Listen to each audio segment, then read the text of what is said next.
ترى بندقمه وربنا فضل طاف قاري في قصة أختك استلم ولاحظ مستر عمورة.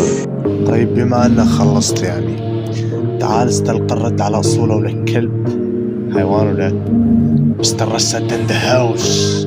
تعال علمك كيف تغني التركة، تعال علمك تمسك اللحن مع البنشات. انت عارف البعير وانا صاير الجملات، ولا انت تعرف البعير وانا صكب العملات. مو كل من مسك لحن صار على البيت هو يغري، لما امسك انا البيت امثال الكلاب تجري. ام عمورة تجري تجبي من اشبال الخلافة ولك انا كجبهة النصرة بأدلب انشر ابادة. مستر زبورة لو امورة مش دهان اعرف، ام ترضع تمسك كلاب والله ما اعرف. هالبيت يمشي مثل القحبة هو يرجف، من سمع ردي بجو بيته هو صار يعزف. يدسي منه تهرب وين صار كأنه فرود جيم، مالك مهرب من مباراتي كأني لا اهلك الدعين. ولك مني تهرب وين كأني الى القيادة، ما تنظر برأي السيادة لاني بأدلب مسوي ابادة جماعية بيكم تفتح القضية. بما انك جبت السيرة تعالوا جيب المشنقة، اهرب اختك امورة يدخل على المسابقة، فالافضل انك تهرب. يدسي دسات العمالقة، عمالقة دسات افلام مستر